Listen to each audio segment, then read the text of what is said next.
I am Meredith, 35 years old, and mother to the most wonderful 10-year-old twins, Lily and Noah. When I got the text messages from my children that October afternoon, my hands started shaking so badly I nearly dropped my phone. Mom, something weird is happening, Noah had written. Grandpa and Uncle Marcus are moving our stuff. Then from Lily, Grandma says we have to move to the basement. This isn't fair. My heart pounded as I stood in the pediatric ward, trying to process what I was reading. After everything we had been through, after 2 years of walking on eggshells in my parents' house, they had finally crossed a line I never imagined they would cross. Let me take you back to where this all started. 2 years ago, my marriage to Brandon fell apart after 12 years together. We had built our entire life around his career as a software engineer while I worked part-time as a nurse to be there for our twins. The divorce left me with shared custody, minimal alimony, and suddenly needing to work full-time to support myself and my children. My parents, Dorothy and Robert, offered their home as what they called a temporary solution. Just until you get back on your feet, sweetheart, my father had said, patting my shoulder with what seemed like genuine concern. I was grateful. Despite our complicated history that stretched back to my childhood, growing up, I had always been the responsible one, the one who followed every rule and met every expectation. Meanwhile, my younger brother Marcus was the golden child who could do absolutely no wrong in our parents' eyes. I spent 8 long years putting myself through nursing school, specializing in pediatrics because I genuinely loved working with children. My path wasn't glamorous or flashy, but it was steady and meaningful. Marcus, on the other hand, dropped out of college twice, started a tech business with money our parents gave him, and was now making 6 figures at 32. The pattern of favoritism was so deeply ingrained in our family dynamic that I had learned to accept it as just the way things were. Lily and Noah were incredible kids, each with their own distinct personality that made them special. Noah was my creative soul, always drawing or building something, with a sensitivity that sometimes made navigating the world challenging for him. Lily was my little warrior, outspoken and confident, always the first to stand up when she witnessed something unfair. They were both excelling in school despite the upheaval of the divorce and the move. Our initial arrangement with my parents had seemed positive enough. They converted their home office into a bedroom for the twins, and I took the guest room down the hall. I contributed to groceries, did most of the cooking and cleaning, and made absolutely sure the kids were respectful of their grandparents' space and daily routines. I worked 12-hour shifts at the children's hospital, sometimes overnight, which meant my parents helped with school drop-offs and pickups when needed. The plan was to save enough money for a security deposit and first month's rent on our own place within a year. I was extremely careful with money, taking extra shifts whenever possible and putting aside every penny I could. The housing market in our area was expensive, but I was determined to give my children stability and a real home again. Then Marcus and Jennifer had their baby, little Oliver, and everything changed overnight. My parents had always favored Marcus, but their reaction to his baby was something beyond anything I had witnessed before. They transformed the formal dining room into a full nursery, despite the fact that Marcus and Jennifer had their own 4-bedroom house just across town. They bought expensive baby equipment that would only be used during occasional visits. My mother started canceling plans to help with my kids if Marcus needed absolutely anything at all. "Your brother needs more support right now," she would say dismissively. "He's new to parenting." The irony that I had been a single parent for 2 years somehow completely escaped her. At first, I tried to be understanding and patient. New babies are exciting, and this was their first grandson, technically. Lily and Noah had been their only grandchildren for 10 years, so perhaps they were just caught up in the novelty of having a baby around again. I encouraged my kids to be patient and kind, explaining that little Oliver needed extra attention because he was so small and helpless. But the favoritism wasn't subtle for long. Christmas gifts that were noticeably more expensive and elaborate for Oliver than for my children. Comments about how Oliver looked exactly like Marcus did as a baby, while Lily and Noah had always been told they resembled their father more than our side of the family. Small things at first, but they accumulated like drops of water slowly filling a bucket. I tried to compensate by creating special time just for us 3. We would go to the park on my days off, have movie nights in my bedroom with popcorn and candy, make crafts together on rainy afternoons. I started a savings chart on my bathroom wall where the kids could see our progress toward getting our own place, watching the bar graph slowly climb toward our goal. Just a few more months, I would promise them when they looked discouraged. "We'll have our own home by Christmas, I promise." But as spring turned to summer, the tension in the house grew thicker and more oppressive. My parents became increasingly critical of every parenting decision I made. From what I fed the twins for breakfast to their bedtimes to how much screen time they were allowed after homework. Meanwhile, Marcus and Jennifer could do absolutely no wrong with Oliver, even when they would show up hours late for family dinner or cancel plans at the last minute without apology. I was walking a tightrope, trying to shield my children from the reality that their grandparents were treating them as less important while also trying to maintain a peaceful household for everyone's sake. I needed my parents' help desperately. After all, I couldn't afford childcare on top of saving for our move. By the end of summer, my savings account was growing steadily and surely. I had calculated that by November, I would have enough for a modest 2-bedroom apartment in a safe neighborhood. Just 3 more months of patience, I told myself every night. 3 more months of biting my tongue when they praised Oliver's every movement while ignoring Noah's art or Lily's achievements. 3 more months of watching my parents dote endlessly on Oliver while barely acknowledging my children's report cards or school performances. I had absolutely no idea how much worse things would become before those 3 months were up. The situation was about to explode in a way that would change everything, and that October afternoon when I received those texts from my children was the moment everything finally came to a head. The situation escalated dramatically in September when Marcus called what he described as an urgent family meeting. He and Jennifer sat at my parents' kitchen table with baby Oliver dressed in an outfit that probably cost more than my entire weekly grocery budget. "We've got some incredibly exciting news," Marcus announced, looking directly at our parents, rather than acknowledging me at all. "We're finally doing that major renovation on our house, the one we've been planning and talking about for ages." My mother clasped her hands together with pure delight. "That's absolutely wonderful, sweetie. You deserve to have your dream home." "The thing is," Jennifer continued, bouncing Oliver on her knee while avoiding eye contact with me, "we'll need somewhere to stay during the construction. The contractor says it should only be about 6 to 8 weeks, maybe less if everything goes smoothly." Before I could even process what was happening or voice any concerns, my father was already nodding enthusiastically. "You'll stay here, of course. We have plenty of room for family." I cleared my throat, trying to keep my voice steady and reasonable. "Actually, we're already quite tight on space with the 5 of us here. The house wasn't really designed for this many people long term." My mother shot me a look that could have frozen water instantly. "Family helps family, Meredith. You of all people should understand that. It's only temporary, just like your situation." And just like that, the decision was made without any further discussion. No one asked how I felt about adding 3 more people to an already crowded house. No one considered what this would mean for Lily and Noah's daily routines and comfort. No one acknowledged that I had been told the exact same thing about our temporary stay, which was now approaching the 2-year mark with no end in sight. Marcus and Jennifer moved in the following weekend with enough belongings to fill a small apartment. My father eagerly helped them set up a portable crib in their room for Oliver, though he had never once offered to help assemble the twins' beds when we first moved in. My mother cleared out an entire walk-in closet for Jennifer's extensive wardrobe, while my things had remained in suitcases for months before I eventually bought a small dresser with my own money. The changes in the household were immediate and jarring. Suddenly, Lily and Noah were constantly told to keep their voices down throughout the entire day because Oliver is napping. Their toys, which had been limited to their bedroom and a small corner of the living room, were now considered clutter and repeatedly boxed up without warning. The television, which they had been allowed to watch for an hour after school while doing homework, was now perpetually tuned to whatever shows Jennifer wanted to watch. When I came home from a particularly grueling 12-hour shift one evening, I found Lily sitting alone on the back porch, tears streaming down her face. "What's wrong, sweetheart?" I asked, sitting beside her and pulling her close. "Grandma said I was being too loud with my jump rope in the backyard," she sniffled, wiping her nose with her sleeve. "But Oliver wasn't even sleeping, Mom. He was in the living room with Aunt Jennifer playing with his toys. She just didn't want to hear me counting my jumps." That same week, Noah came home from school bursting with excitement about an art project he had been working on for weeks. He had been selected to represent his entire class in a district-wide exhibition, beating out 20 other students. When he tried to show my mother his certificate, she waved him away dismissively. "Not now, Noah. I'm helping Jennifer pick out new curtains for their house renovation. This is important adult business."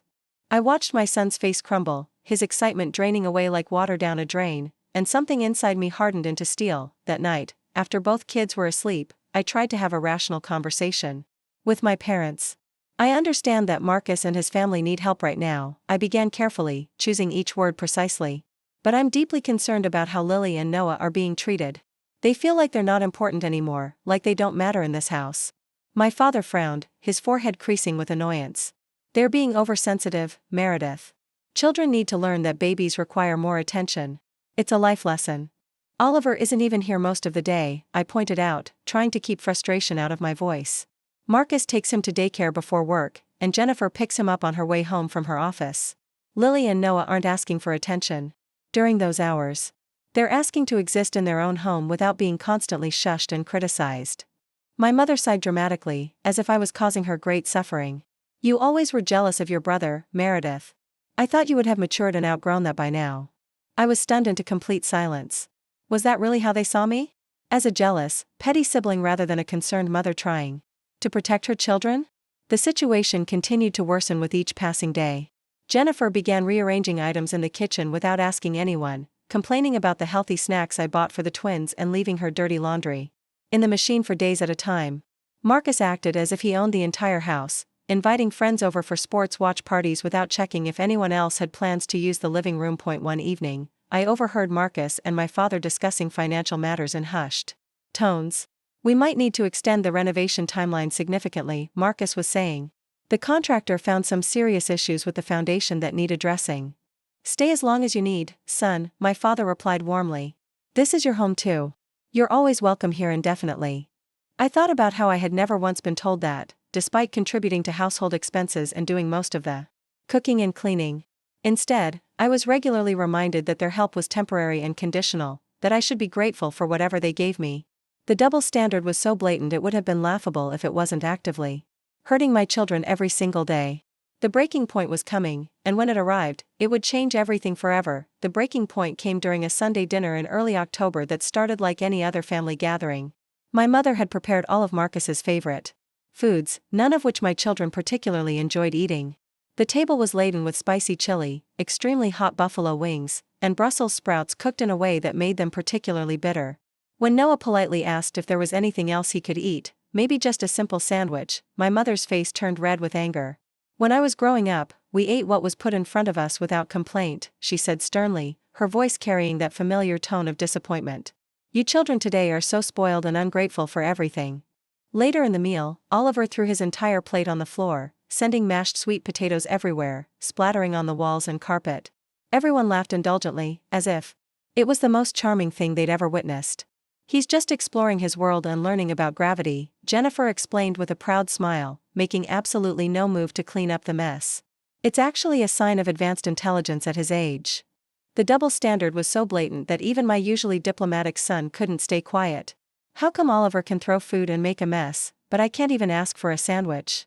Noah whispered to me, his voice full of confusion and hurt. I had no good answer for him that would make sense to a 10-year-old child. How could I explain that in this house, some grandchildren were more valuable than others? That week, I discovered that someone had removed all of Lily and Noah's artwork from the refrigerator to make room for a printed schedule of Oliver's daycare activities and several dozen photos of him doing ordinary baby things. When I asked about it, Jennifer said she needed the information front and center for reference and didn't think anyone would mind if she rearranged a few things. It's not like children's drawings are important documents, she added with a dismissive laugh. The twins stopped wanting to spend any time in the common areas of the house after that. They retreated to their small shared bedroom where they at least had some control over their environment and wouldn't be criticized constantly. I started taking them to the public library after school on days when I wasn't working, just to give them a space where they weren't constantly shushed or told they were in the way. The children's librarian started recognizing us and would save new books she thought they might enjoy. A coworker named Carla noticed my increasing stress during a particularly difficult shift at the hospital. Everything okay at home, Meredith? She asked as we chatted together during a brief quiet moment. You've seemed really tense lately, and that's not like you. I found myself pouring out the entire situation, the words tumbling out like water from a broken dam. Carla listened sympathetically, occasionally shaking her head in disbelief. When I finished, she said something that stuck with me like glue. It sounds like your parents have created a household where your brother's family is treated as honored guests in a 5-star hotel, while you and your children are treated as unwanted boarders in a rundown hostel, she observed with brutal honesty. That's not a healthy environment for any of you, especially not for developing children.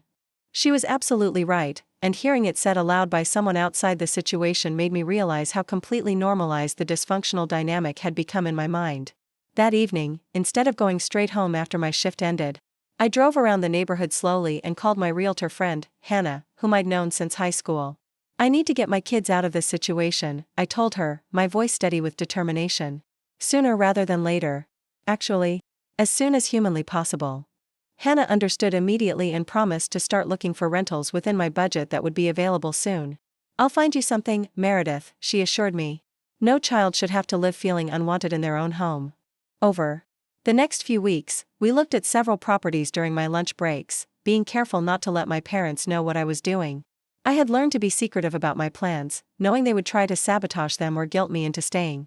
If they found out. By mid-October, the situation at home had deteriorated beyond what I thought possible to endure. Marcus and Jennifer had fully taken over the house with my parents' enthusiastic support and encouragement. Their renovation, originally scheduled for 6 to 8 weeks maximum, had now been extended indefinitely due to vague complications that Marcus was evasive about whenever I asked for specifics. I came home from work one day to find that my parents had purchased a special high chair for Oliver, one that cost nearly $400 according to the receipt I found in the recycling bin. This was the same week they had complained bitterly about the cost of Noah's asthma medication, which my insurance only partially covered. We want Oliver to be comfortable when he eats here, my mother explained when I questioned the expensive purchase. He's still developing his eating habits, and the right equipment is crucial. Noah needs to breathe, I responded, unable to keep the sharp edge from my voice. I'd say that's pretty crucial too, wouldn't you? My mother looked at me as if I was being completely unreasonable and dramatic. Your father and I are on a fixed income, Meredith. We can't be expected to cover everything for your children. You need to be more responsible with your finances. The fact that I paid for all of my children's expenses myself, plus contributed $500 monthly to household bills, apparently didn't register with her at all. Neither did the fact that Marcus and Jennifer, both high earners with excellent jobs, contributed absolutely nothing toward household expenses during their extended stay. The financial double standard was just another layer of the favoritism that permeated every aspect of our daily life. 3 weeks before that fateful October day, I had finally found it, a small 3-bedroom house just 10 minutes from the hospital and within the same school district. The rent was at the upper limit of what I could afford, but I had been approved based on my steady employment history and excellent credit score that I'd worked hard to maintain despite the divorce. I signed the lease in secret, telling absolutely no one, not even Lily and Noah. I didn't want to get their hopes up until everything was completely finalized and certain. The house would be available November 1st, and I had been secretly ordering essential furniture to be delivered on that date, having it shipped to Hannah's house for storage. That Tuesday in October started like any other day. I left for my 12-hour shift at the hospital at 6 in the morning, kissing my sleeping children goodbye and leaving a note reminding them to have a good day at school. The pediatric ward was particularly busy with 3 new admissions, including a premature baby who needed constant monitoring, and we were short-staffed due to a flu outbreak among the nurses. I barely had time to check my phone during my abbreviated lunch break, but when I finally did at 2 in the afternoon, my blood ran cold. The messages from Lily and Noah had been coming in for over an hour. From Noah, Mom, something weird is happening. Grandpa and Uncle Marcus are moving our stuff. Then another, they're taking everything to the basement. From Lily, Grandma says we have to move downstairs. This isn't fair, Mom. Then, the basement is cold and gross and there are spiders everywhere. And finally, from Noah again, Mom, please come home. They took all our things downstairs without asking us. My hands shook as I quickly called the house phone. No answer. I tried both children's cell phones that I'd gotten them for emergencies. No answer. Finally, I sent a text to Lily, I will be home as soon as I can. Stay calm and stay together. I love you both more than anything. I immediately went to find my supervisor, explaining that I had a family emergency. She took one look at my face and didn't ask questions, immediately arranging coverage for my remaining 4 hours. Even so, it took me another agonizing hour to properly hand off my patients and complete the critical documentation that couldn't wait. The drive home was the longest 20 minutes of my entire life. My mind raced with possibilities, each one worse than the last. Had my parents really moved my children to the basement? The unfinished, poorly insulated basement that had visible mold in one corner and occasional water seepage when it rained heavily? The basement with exposed pipes, concrete floors, and only one small window that didn't even open properly for emergency exit? Surely they wouldn't put children in such an unsafe space. When I pulled into the driveway, I took 3 deep breaths, trying to calm myself before going inside. I needed to assess the situation clearly and rationally before reacting. I couldn't afford to lose control, not when my children needed me to be strong. The scene that greeted me inside the house confirmed my absolute worst fears. Lily and Noah sat huddled together on the living room couch, both with red-rimmed eyes and tear-stained cheeks. They jumped up when they saw me, running into my arms. My mother was in the kitchen with Jennifer, both drinking tea and chatting as if nothing unusual had happened, as if they hadn't just traumatized two children. Marcus and my father were nowhere to be seen, probably hiding from the confrontation they knew was coming. "What is going on?" I asked, going straight to my children and pulling them close. "They moved all our stuff to the basement without asking us," Lily said, her voice breaking. "They just came in while we were at school and took everything." Noah nodded miserably, adding, "Grandpa said Uncle Marcus's family needs more space because they're more important right now." "He actually said that, Mom. That they're more important." I hugged them both tightly, my anger building like a volcano about to erupt, but I kept my voice calm and steady for their sake. "Let me talk to Grandma and see what's happening. Everything is going to be okay, I promise you that." In the kitchen, my mother barely looked up from her phone when I entered. "You're home early," she observed casually, as if nothing significant had occurred. "Why are my children's belongings in the basement?" I asked directly, not bothering with pleasantries. Jennifer sipped her tea delicately before answering. "We needed to make some adjustments to the living arrangements. Marcus and I need a proper nursery for Oliver, plus space for my home office now that my company has gone permanently remote." It made the most sense. "So you decided to move Lily and Noah to the unfinished basement without discussing it with me first? Without even waiting for me to come home?" My voice was deadly quiet, the kind of quiet that comes before a storm. My mother finally met my eyes, her expression defiant. It was the logical solution.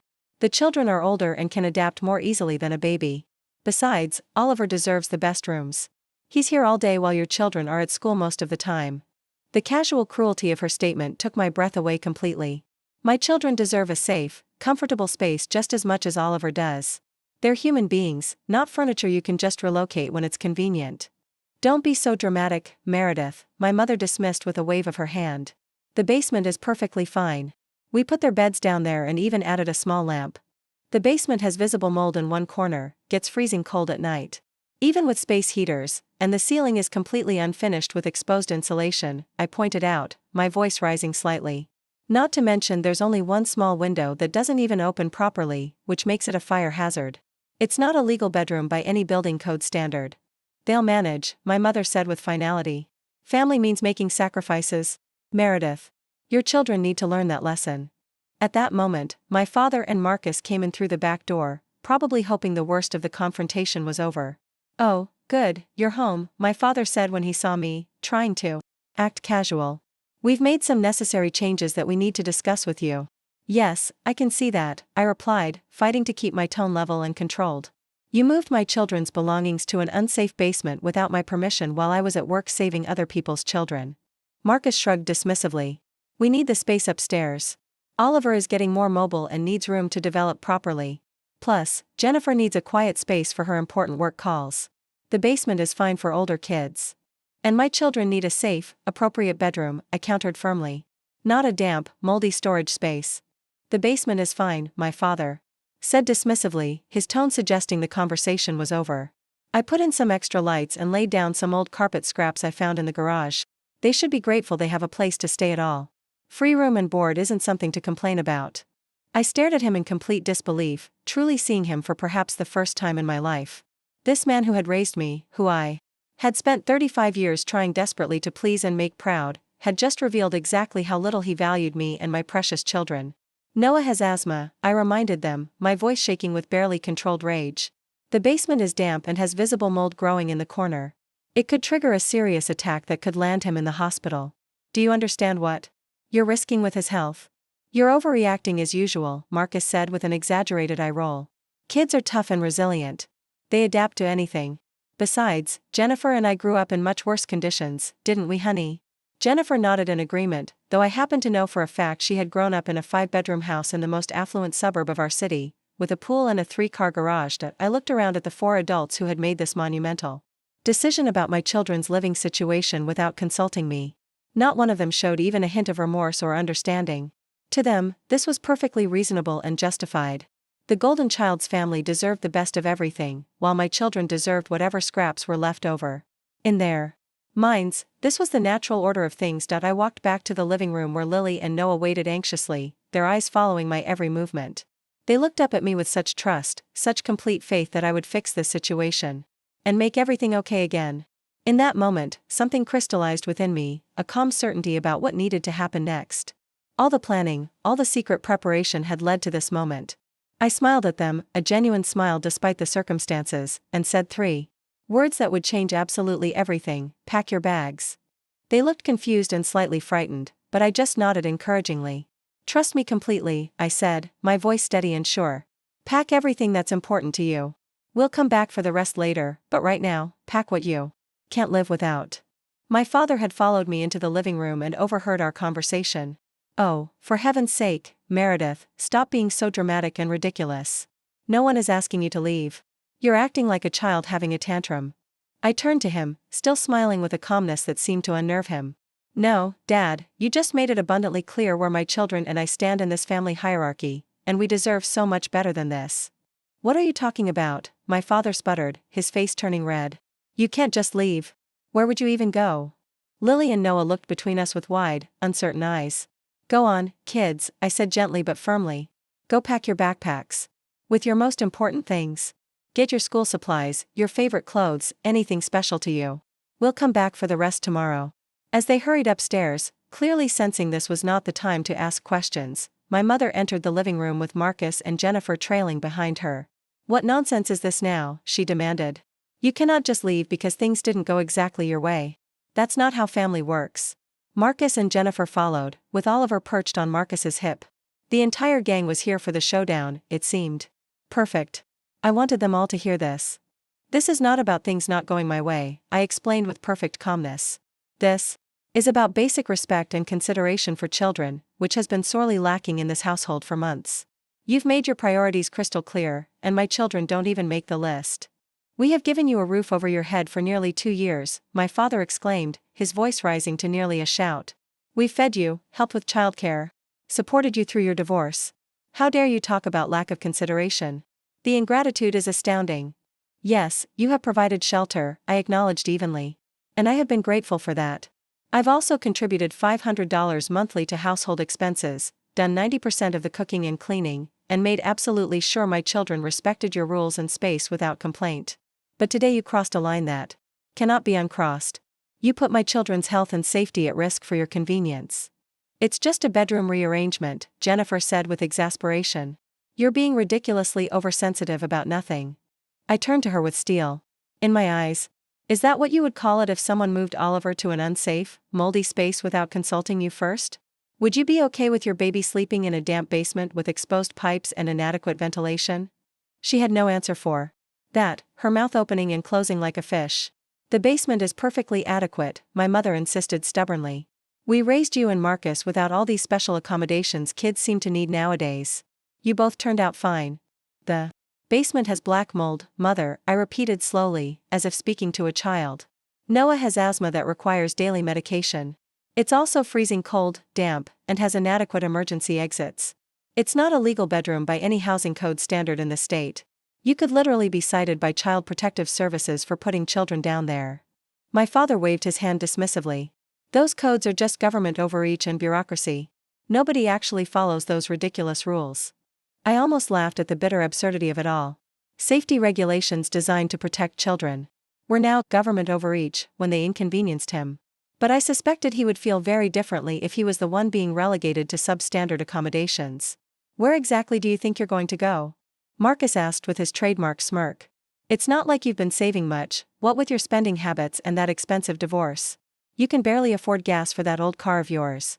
And there it was, the fundamental misunderstanding they all shared about my situation. They saw me as financially dependent, irresponsible, and helpless, despite all evidence to the contrary. They truly believed I had no options, no agency, no ability to stand on my own 2 feet. They thought they had me trapped. That's where you're completely wrong, I said quietly, savoring the moment I had been preparing for months. I have been saving every single penny since the day I moved in here. I've been working extra shifts, overtime, holidays, and building my emergency fund dollar by dollar. And 3 weeks ago, I signed a lease on a beautiful little house not far from here. The stunned silence that followed was deeply, profoundly satisfying. I watched as the color drained from my mother's face while Marcus's smirk slowly disappeared like ice melting in the sun. My mother recovered first, her voice trembling with manufactured hurt and indignation. You were planning to leave without telling us? You were sneaking around behind our backs like a common thief? After everything we've done for you. I was planning to give you proper notice next week, I clarified calmly. The house isn't available until November 1st. But today's events have accelerated my timeline considerably. You forced my hand when you put my children in danger. You cannot be serious, Marcus said, disbelief written across his face. Where are you going to stay until then? You're bluffing. This is just another one of your dramatic scenes for attention. That's no longer any of your concern, I replied evenly. In truth, I had already texted Carla from work during my drive home, and she had immediately offered her guest room for as long as we needed. She had even said she'd already made up the beds, anticipating this might happen after our conversation. My father's face had turned an alarming shade of purple. After everything we've done for you, this is how you repay us? By sneaking around behind our backs and then storming out over a minor disagreement about sleeping arrangements. Minor disagreement? I repeated incredulously. You moved my children's belongings to an unsafe, potentially hazardous space without my knowledge or consent. You told them to their faces that they don't deserve the same comfort and consideration as their cousin. That's not minor, Dad. That's a fundamental statement about how you value them and me. Lily and Noah came back downstairs, each carrying a backpack and a small duffel bag.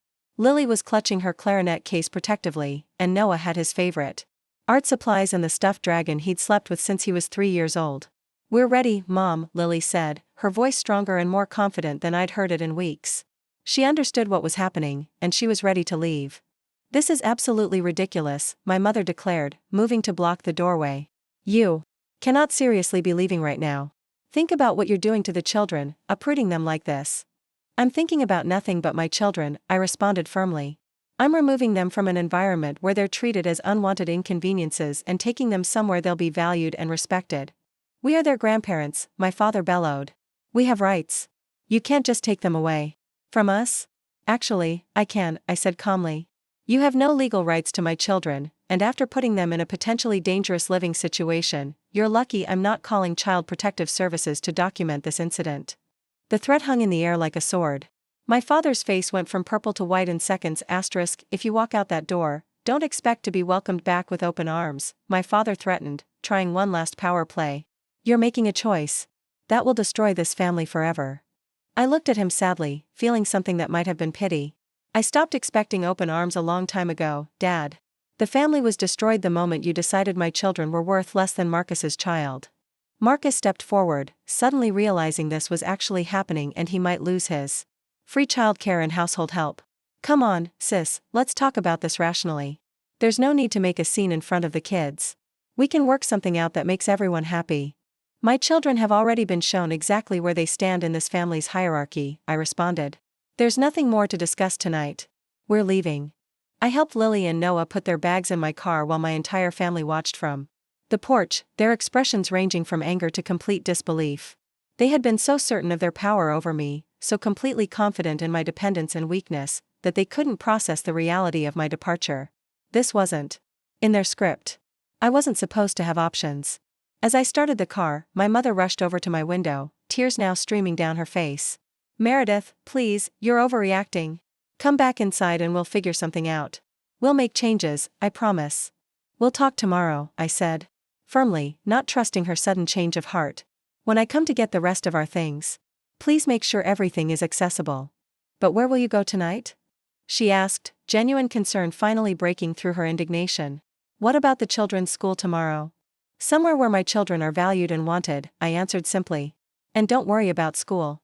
Unlike what you seem to think, I'm perfectly capable of managing my children's needs without your help.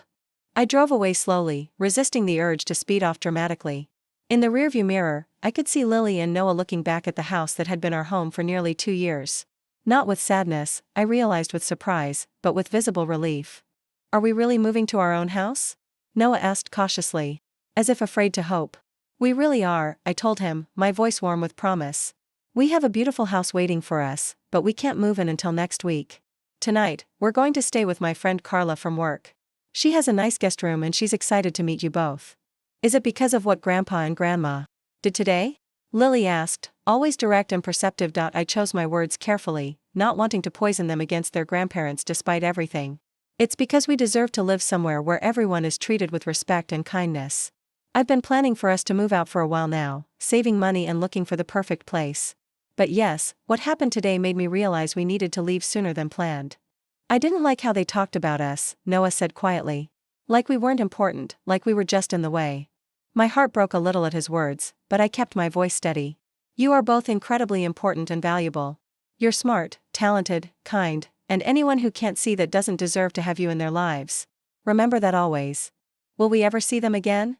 Lily asked, practical as always. Yes, if and when they can treat you with the respect you deserve, I answered honestly. But it will be on our terms, not theirs. When we arrived at Carla's house, she welcomed us like we were long-lost family finally coming home. She had already prepared the guest room with fresh sheets, extra pillows, and even small chocolates on the nightstands. She'd bought ice cream, popcorn, and rented several movies for us to watch together. I figured you all might need some comfort food and distraction tonight, she said warmly, pulling me into a tight hug while the kids explored their temporary space. As the twins settled in, picking at their ice cream with subdued enthusiasm, Carla pulled me aside into her kitchen. I'm so proud of you, she said simply, squeezing my hand. It takes incredible courage to set boundaries with family, especially when you're dependent on them for housing. I just wish I had done it sooner, I admitted, tears finally threatening to fall. Before they hurt my kids like this.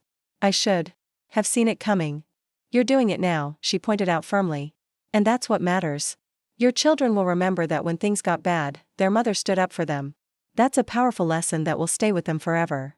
That night, as Lily and Noah slept beside me in the unfamiliar but safe room, I felt a strange mixture of emotions. Sadness for what should have been, anger at how we had been treated, anxiety about the future, but underneath it all, a powerful sense of peace and liberation. For the first time in years, I had stood up for myself and my children without wavering or second-guessing. The next morning, I called in to use a personal day at work. My supervisor was understanding, especially since I rarely took time off. Carla offered to let the twins stay with her while I went back to my parents' house to gather our belongings, but I declined. They need to see this through, I explained. It's important for them to know we're doing this together, as a team. They're not being rescued, they're part of the solution. We arrived at my parents' house at 10 in the morning when I knew everyone would be home. My father answered the door with a scowl that softened slightly when he saw the twins. Come to apologize for your tantrum, he asked me, ignoring the children completely. No, I replied evenly. We've come to get our things, as I told Mom yesterday. His face hardened again like concrete setting. Your mother has been upset all night because of your dramatic exit. She didn't sleep at all. I'm sorry she's upset, I said, and I meant it. Despite everything, I didn't want to hurt my parents. I just needed to protect my children. But we're still moving out. This is not negotiable. He stepped aside reluctantly to let us in. My mother was sitting in the living room, eyes red-rimmed from crying or lack of sleep, probably both. Marcus and Jennifer were conspicuously absent from the confrontation. Where are Marcus and Jennifer? I asked, noting their absence. They took Oliver to the park, my mother replied, her voice hoarse. They thought it would be less stressful if they weren't here while you got your things. At least they had shown that much consideration, though I suspected it was more about avoiding awkwardness than genuine concern. Lily, Noah, go pack up your room, I instructed gently. Remember what we talked about in the car. Pack what you need and love. We can replace anything else later. As they headed upstairs to the basement to retrieve their belongings, my mother turned to me with tears in her eyes. I cannot believe you're doing this to us, to the family. I'm not doing anything to you, I corrected gently but firmly. I'm doing something for my children and myself. There's a significant difference. We've given you everything, she insisted, her voice rising. A place to stay when you had nowhere to go, help with the children, emotional support during your divorce. We've been nothing but generous. And I've been grateful, I acknowledged. But that doesn't mean my children should be treated as less valuable than Oliver. Gratitude doesn't mean accepting harmful treatment. We never said they were less valuable. She protested weakly. You didn't have to say it, I countered. Your actions made it perfectly clear. Moving them to an unsafe basement while I was at work? Telling them Oliver deserves better rooms? How else should that be interpreted? My father joined us, pacing the room like a caged animal. This is about Marcus, isn't it? You've always been jealous of him, always competed for our attention. I shook my head sadly. This isn't about Marcus at all. This is about Lily and Noah being moved to an unsafe basement without my knowledge or consent. This is about you explicitly stating that Oliver deserves better accommodations simply because he's Marcus's son. This is about my children's health and safety being disregarded. You're twisting our words, my mother accused through her tears. Am I? You said, and I quote, Oliver deserves the best rooms. What exactly did you mean by that, if not that my children deserve less? She had no answer, just looked away in silence. The truth hung heavy in the air between us. I went upstairs to help the twins pack their belongings from the basement. The space was even worse than I remembered, damp, cold, with visible mold creeping along one corner and the sound of pipes dripping somewhere in the darkness. How they could have thought this was acceptable for children was beyond my comprehension. Most of their clothes fit into 2 large suitcases I had brought. Noah carefully wrapped his favorite books and the science kit he'd received for his birthday. Lily packed her sports equipment and the jewelry box her father had given her last Christmas. When we came back upstairs with the first load, my father was waiting by the door like a sentinel. Where exactly are you going? He demanded. This mysterious house you claim to have rented. I want an address. We're staying with a friend until our house is ready next week, I explained, though I owed him no such information. And then we'll be in our own home, safe and comfortable. How exactly do you plan to afford rent on your nurse's salary? He asked skeptically, still convinced I was bluffing. You barely make ends meet as it is. The condescension in his tone made something snap inside me. I put down the bags I was carrying and faced him directly. Dad, I make $65,000 a year as a pediatric nurse with my experience and certifications. I have excellent credit, minimal debt, and I've been saving systematically for nearly 2 years. I'm fully capable of providing for my family without your help. He looked genuinely surprised, his mouth opening and closing. It occurred to me that he had no idea what I earned or how I managed my finances. He had simply assumed I was struggling because that fit his narrative about me being the failure compared to golden child Marcus. The rental market is extremely tight right now, my mother interjected, grasping at straws. How did you even find a place? It's impossible to find anything decent that's affordable. I've been looking for months, I said simply. I have friends, connections, and determination. Just because I didn't tell you about my plans doesn't mean I didn't have them. I learned long ago that sharing my dreams with you only led to them being crushed. We made several trips to load everything into my car. My parents watched silently, the reality of our departure finally sinking in like water into dry earth. When we had packed everything we wanted to take, I did one final walkthrough to make sure we hadn't forgotten anything important.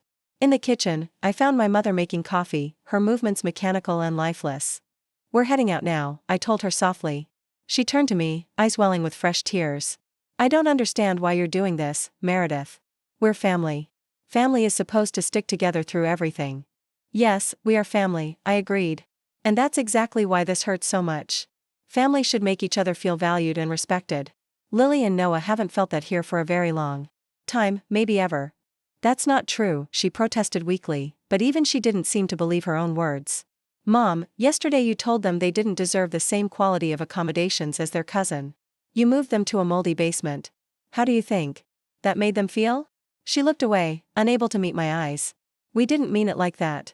You're taking it all wrong. How else could you have possibly meant it? I asked, genuinely curious about what justification she could offer. She had no answer, just turned back to her coffee with shaking hands. As we prepared to leave, my father made one last attempt at manipulation. This is a mistake, Meredith. You're letting your pride get in the way of what's best for your children. They need stability, not you dragging them from place to place. No, Dad.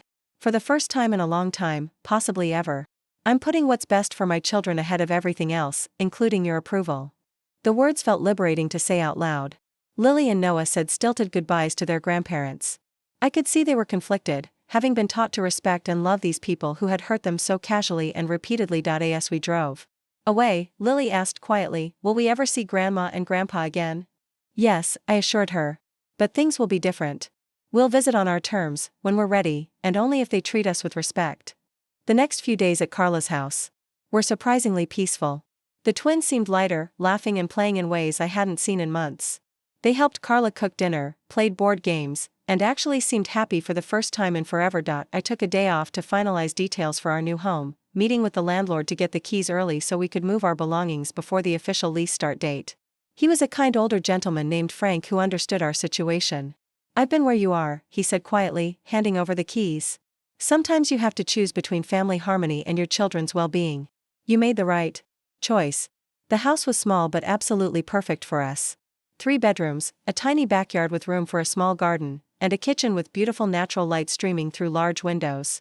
It was within our school district, so the twins wouldn't have to change schools and lose their friends.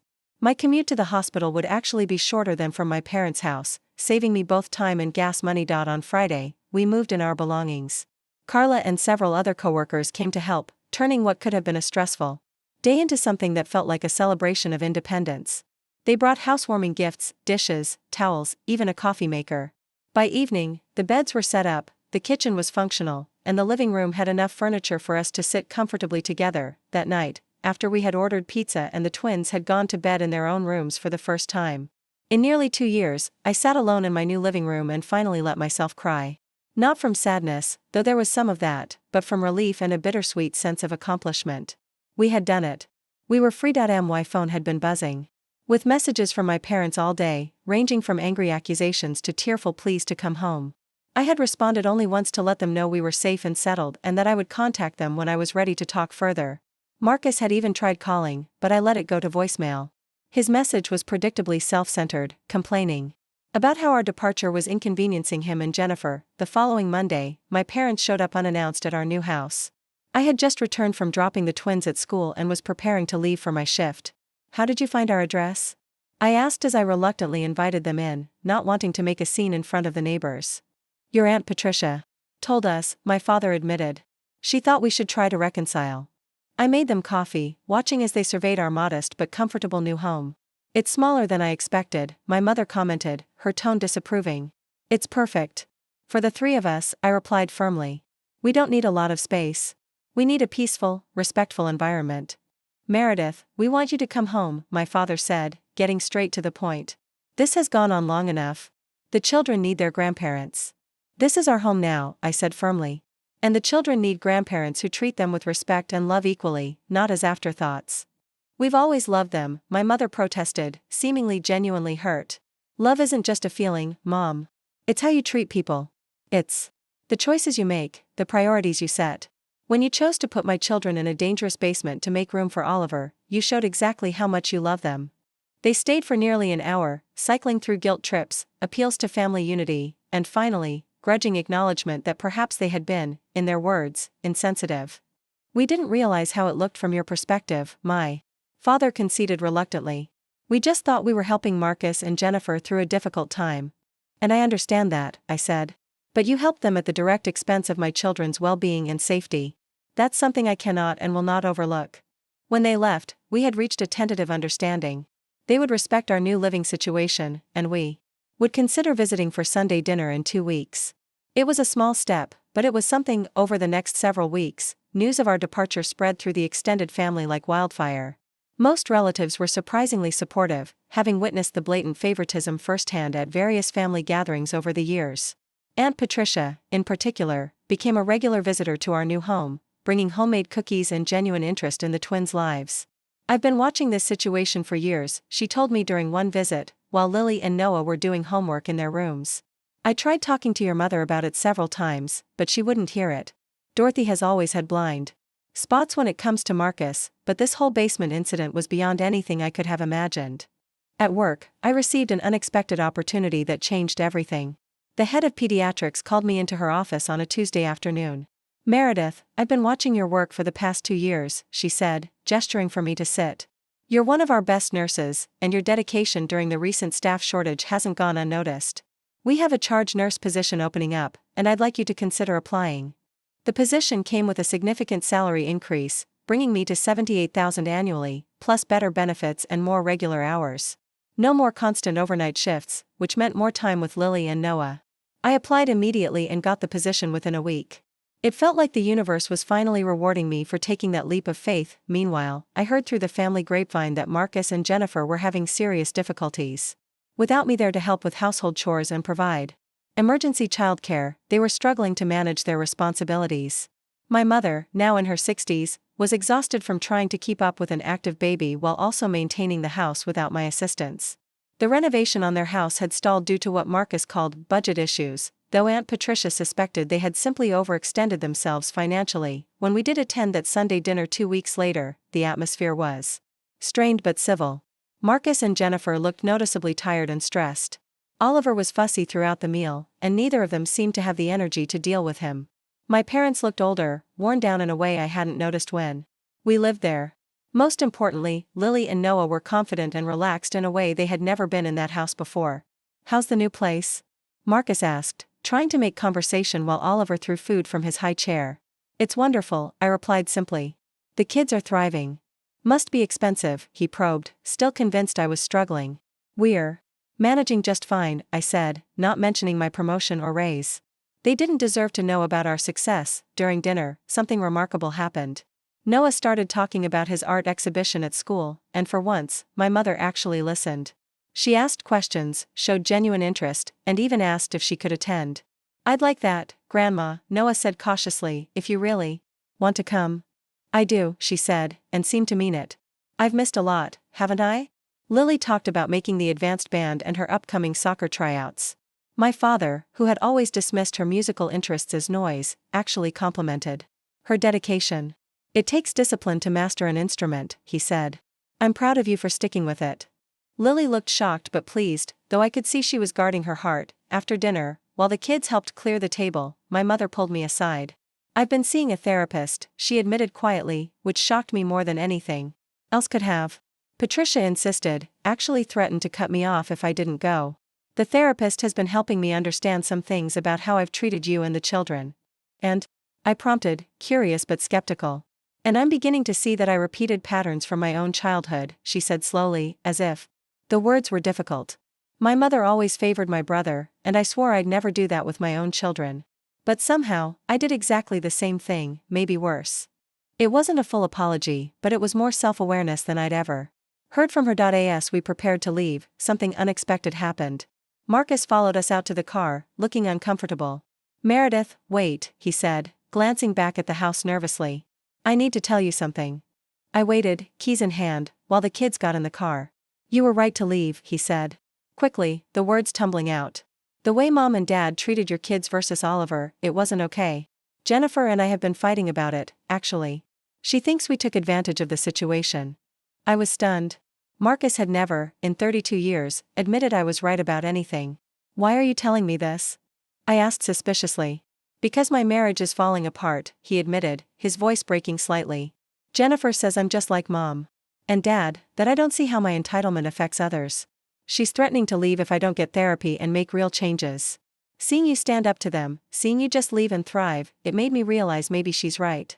"I hope you figure it out," I said, meaning it. Despite everything, he was still my brother. For Oliver's sake, if nothing else. He nodded, looking lost. "How did you do it?" "Just walk away from their approval." I realized my children's well-being was more important than my parents' approval, I said simply. Once I understood that, the choice was easy. A month later, Aunt Patricia called with shocking news. Marcus and Jennifer had separated temporarily. Jennifer had taken Oliver and moved in with her parents while Marcus stayed at our parents' house to figure things out. The renovation on their house had been cancelled entirely. "Your mother is beside herself," Patricia reported. But honestly, I think this might be the wake-up call they all needed. She was right. Over the following months, the family dynamic shifted dramatically. My parents, faced with the consequences of their favoritism and Marcus's failing marriage, began genuine self-reflection. My mother continued therapy and even convinced my father to join her for some sessions. They started making real efforts to connect with Lily and Noah, respecting our boundaries and the new structure of our relationship. The kids were flourishing in ways that amazed me daily. Noah's art teacher recommended him for a special summer program for gifted young artists. Lily made the soccer team and was selected for first chair clarinet in the advanced band. Their grades improved dramatically, and more importantly, they were happy. They laughed freely, invited friends over without embarrassment, and walked with confidence I'd never seen before. 6 months after our dramatic departure from my parents' home, our lives had transformed in ways I could never have imagined possible. The small rental house had become a true sanctuary filled with laughter, children's artwork proudly displayed on every wall, and the comfortable chaos of a happy family life. Lily and Noah had blossomed like flowers finally getting enough sunlight, their confidence radiating in everything they did. My promotion to charge nurse had not only improved our financial situation but also given me a sense of professional accomplishment I'd never experienced before. My colleagues respected my opinion, my supervisors valued my input, and for the first time in my adult life, I felt truly successful in my own right, not measured against Marcus or anyone else's achievements. The relationship with my parents had evolved into something cautiously respectful. The monthly dinners had become a tradition, with clear boundaries established and actually respected. My mother's therapy had led to genuine changes in her behavior. She made effort to spend individual time with each twin, learning about their interests without comparing them to Oliver or anyone else. My father, though still struggling with admitting fault, had begun showing up to the twins' events, sitting quietly in the audience, proud grandfather finally learning what he had missed. "I've been thinking a lot about last fall," my mother said, during one of her solo visits to our home on a Thursday afternoon. She had started coming by occasionally without my father, bringing coffee and what seemed like genuine desire to reconnect. "I didn't realize how much we were hurting Lily and Noah until you left. The house felt empty without you three, but more than that, it felt wrong." "What made you finally see it?"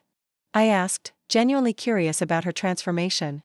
She sighed deeply, looking every one of her 63 years. "After you left, nothing was the same. Marcus and Jennifer stayed for another month, but without you there doing everything, I was overwhelmed trying to maintain the house and help with Oliver. I started to realize how much you had been doing, how much I had taken you for granted." Then when Jennifer left Marcus, she said something that haunted me. "What did she say?" I prompted gently. "She said that watching how we treated your children versus Oliver showed her exactly what kind of family she had married into, and she didn't want Oliver growing up thinking he was better than other children just because of who his parents were. She said we were creating another generation of entitlement and favoritism, and she refused to be part of it." It was the kind of honest feedback my parents had needed to hear for decades, and it had taken an outsider to finally deliver it. "How are Marcus and Jennifer doing now?" I asked, more out of politeness than genuine concern. "They're in couples counseling," my mother admitted. "Marcus is also doing individual therapy, working on what the therapist calls golden child syndrome. Your father thinks it's all nonsense, but I see Marcus trying to change, really trying." Jennifer came back after 2 months, but with strict conditions about boundaries and behavior. The most significant change, however, was in my children's relationship with themselves. They no longer walked on eggshells, no longer dimmed their light to avoid comparison or criticism. Noah had joined an after-school art program where his talent was nurtured by a wonderful teacher who saw his potential. His anxiety had virtually disappeared, replaced by quiet confidence that made my heart swell with pride. Lily had become a force of nature, excelling in both music and sports with the kind of determination that would take her far in life. She had made the regional youth orchestra and was talking about trying out for the travel soccer team. Her teacher had pulled me aside at a school event to tell me what a leader Lily had become, always standing up for classmates who were being treated unfairly. In April, an unexpected opportunity arose that felt like the universe rewarding our courage. A small 3-bedroom house in our neighborhood went up for sale, priced just within my reach thanks to my promotion and careful saving. The elderly owner, Mrs. Chen, had heard our story through the neighborhood grapevine and wanted to sell to someone who would love the home like she had. "I raised my 3 children in this house after my divorce 40 years ago," she told me as we toured the property. "I know what it's like to start over, to build something from nothing. I want this house to go to someone who understands its value beyond square footage and market prices." She accepted my offer, which was lower than others she received, because she said she saw something in us that reminded her of herself decades ago. After consulting with a mortgage broker and reviewing my finances, I was approved for a loan. My excellent credit score, stable employment, and the significant down payment I'd managed to save made me an ideal candidate. Becoming a homeowner had seemed like an impossible dream just months ago, and now it was happening. The house needed some cosmetic updates, but it was structurally sound, in a great location, and most importantly, it would be ours. When I shared the news with the twins, their excitement was absolutely contagious. They immediately began planning how they would decorate their rooms, what color we should paint the front door, where we would plant a garden in the small but sunny backyard. "Can we get a dog once we move in?" Noah asked hopefully, his eyes bright with possibility. "We'll see," I replied, but I was already warming to the idea. A dog would complete our little family perfectly. The process of buying the house brought my father back into our lives in an unexpected way. Despite our still complicated relationship, he had experience with home buying and offered to review the inspection report with me. "The roof has at least 5 years left," he said as we sat at my kitchen table reviewing the documents. "But you'll want a budget for replacing the water heater within 2 years. The foundation is solid, though, and that's what really matters." His practical advice was helpful, and I appreciated that he was making an effort to support without controlling or criticizing my decisions. It was a small but significant shift in our dynamic. "I'm proud of you, Meredith," he said unexpectedly as he was leaving. "Buying a house on your own is no small accomplishment. I don't think I've ever told you how strong you are." The words I had longed to hear for most of my life caught me completely off guard. Thank you, Dad, I managed to reply, my voice thick with emotion. I know I haven't always been fair to you, he continued haltingly. Your mother and I have been talking a lot about how we handled things. I can't change the past, but I'd like to do better going forward, if you'll let me. It wasn't a complete apology, but coming from my proud, stubborn father, it was monumental. I'd like that too, I told him honestly. The day we closed on the house, Lily and Noah were in school. I signed the papers alone but took a photo of the keys to show them when they got home. As I stood in the empty living room of our new house, our very own house, I felt a surge of emotion so powerful it brought tears to my eyes. 2 years ago, I had been a newly divorced mother, uncertain about my future and dependent on my parents' conditional support. Now, I was a homeowner, advancing in my career, and most importantly, providing my children with the stable, loving home they had always deserved. We moved in on a sunny Saturday in May with help from friends, colleagues, and yes, even my parents. By evening, as the sun set on our first day in our new home, I reflected on the journey that had brought us here, the pain of that October day. When my children had been deemed less worthy than their cousin had transformed into the catalyst for the most positive change in our lives. Sometimes the greatest betrayals lead to the most necessary departures. What had seemed like an ending had actually been a beginning. As I tucked the twins into bed that night in their own rooms, in our own house, I whispered, "We did it. We're home."